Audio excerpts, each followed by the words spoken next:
En cultivant des arbres fruitiers ou des anacardiers, les producteurs peuvent gagner un bon revenu. Mais parce que les vergers sont souvent loin de la maison et que les arbres fruitiers sont souvent grands, les paysans ne peuvent pas voir facilement les ravageurs et risquent de ne pas les contrôler à temps. Ils peuvent même perdre toute leur récolte.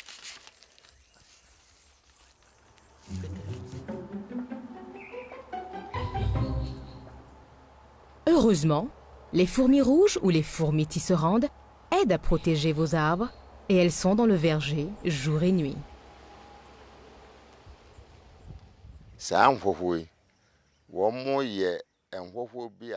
Ces fourmis tisserandes sont rougeâtres. Elles sont plus grandes que certaines des fourmis noires que vous pouvez voir dans le verger.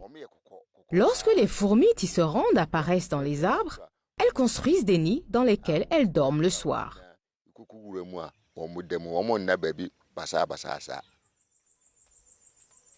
Les fourmis tisserandes vivent en grande famille dans les manguiers, les orangers, les cacaoyers, les cocotiers, les anacardiers et beaucoup d'autres arbres. Elles vivent en Afrique et en Asie. Les paysans qui ont appris des grands avantages que ces fourmis apportent à leur verger ont complètement changé d'avis.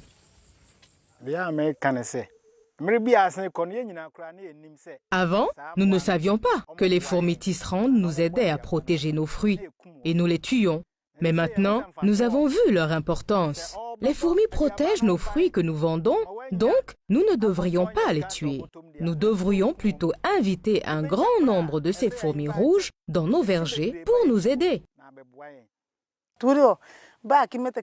S'il y a des fourmis tisserandes dans un arbre, c'est qu'il y a de bonnes choses. Si tu as pu goûter un seul fruit, tu te rends compte qu'il a un bon goût, tu feras alors tout ce que tu peux pour cueillir ces mangues.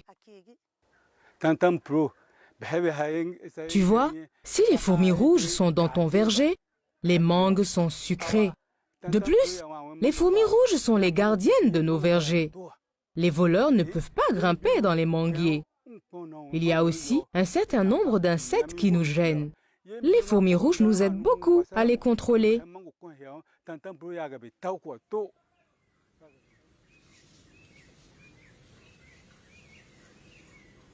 Les fourmis tisserandes protègent en permanence leurs arbres hôtes pour éloigner tous les intrus, y compris les mouches des fruits. Les fourmis tisserandes protègent vos fruits et noix, mais chassent également les animaux qui peuvent vous attaquer pendant vos activités agricoles. Même quand les serpents viennent au verger, les fourmis tisserandes les attaquent et les mangent. Alors, quand ces fourmis rouges sont dans votre verger, il devient difficile pour ces animaux d'y entrer. Dans cette vidéo, nous allons apprendre comment les fourmis tisserandes vivent, comment les encourager à s'installer dans nos vergers et comment réduire leur nuisance.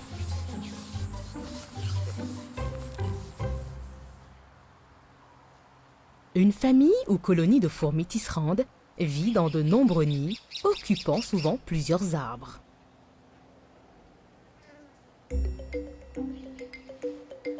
Construire un nid, c'est le travail de toute une équipe.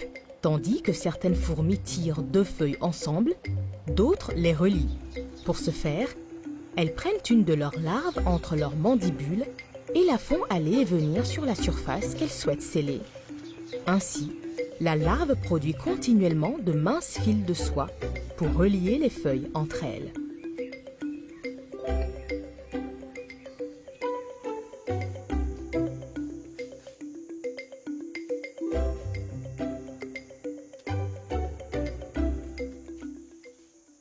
Au sein d'une colonie de fourmis tisserandes, il n'y a qu'une reine et elle est la seule fourmi qui peut donner naissance à de petites fourmis. Sans reine, la colonie disparaît rapidement. Il est impossible de savoir dans quel nid vit la reine. Donc, si vous voulez introduire une nouvelle colonie dans votre verger, vous devez être sûr d'avoir une reine. La manière la plus sûre et la plus simple est de ramasser tous les nids d'un petit arbre où de jeunes nids ont été formés au début de la saison des pluies.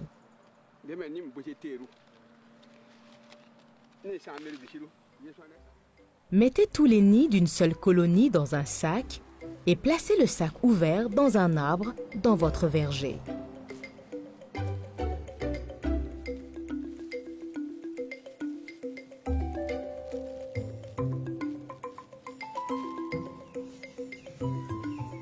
En quelques jours, les fourmis auront commencé à construire de nouveaux nids dans l'arbre.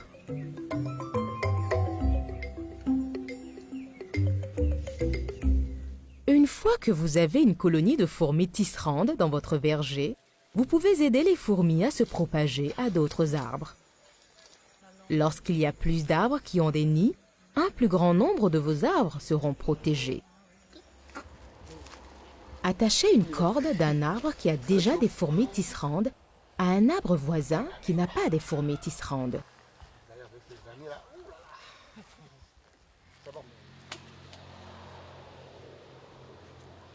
Pour permettre aux fourmis de rester haut dans les arbres sans avoir à descendre, vous pouvez également relier deux arbres voisins qui ont déjà des fourmis tisserandes.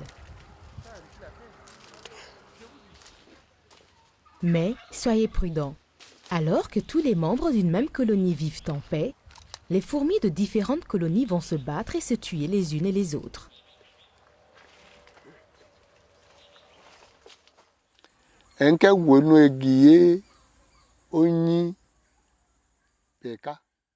Pour vérifier les arbres avoisinants, prenez une fourmi d'un arbre à l'aide d'une feuille et apportez-la à un autre arbre. Si les fourmis sont des amis, il n'y aura pas de bagarre. Cela veut dire qu'elles sont de la même famille. Vous pouvez donc relier ces arbres.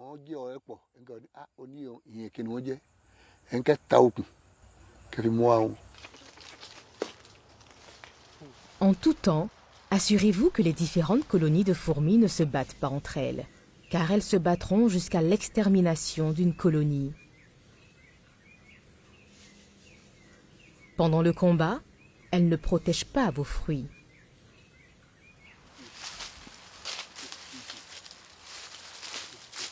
S'il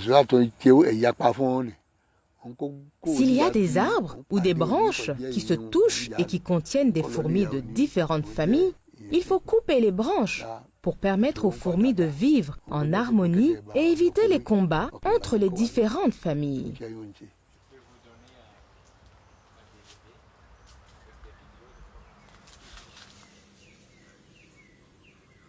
Pendant la saison sèche, quand les fourmis n'ont pas grand-chose à manger, vous pouvez les aider à rester en forme jusqu'à la prochaine saison.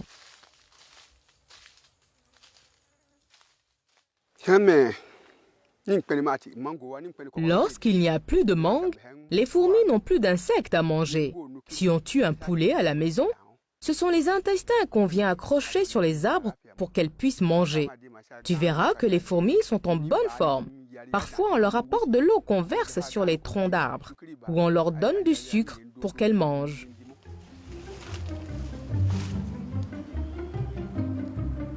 Maintenant que nous avons vu comment encourager les fourmis tisserandes, regardons comment réduire leur nuisance.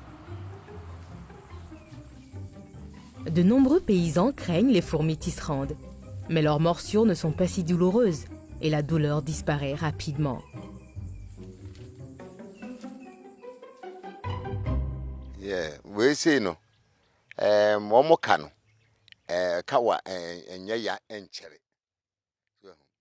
Ces fourmis mordent, mais la douleur ne dure pas. Vous ne sentez pas la douleur tellement. Et elles ne provoquent pas de bosses sur la peau. Après avoir mordu, les fourmis mettent leur urine sur votre peau, ce qui donne une odeur. Leurs morsures n'endommagent pas la peau.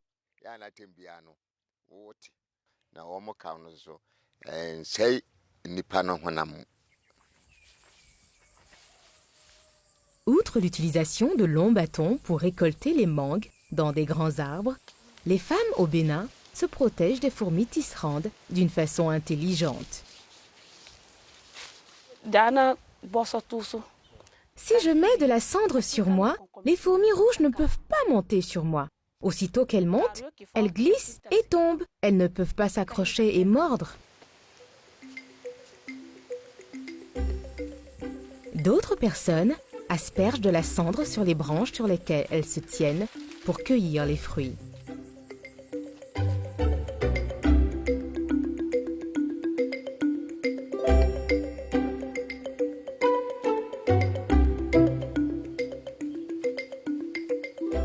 Alors, qu'avons-nous appris dans cette vidéo?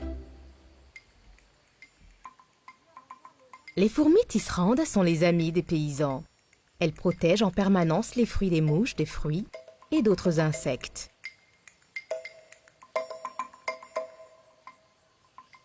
Si vous n'avez pas encore de fourmis tisserandes dans votre verger, ramassez tous les nids d'une colonie de fourmis et transférez-les dans un de vos arbres fruitiers.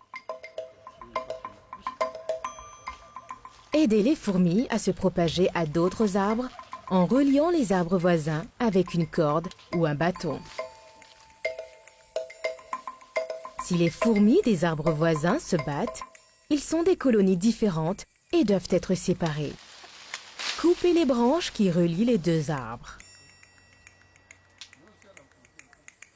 Appliquez de la cendre sur vos bras et vos pieds ou sur la branche sur laquelle vous vous tenez pour cueillir les fruits.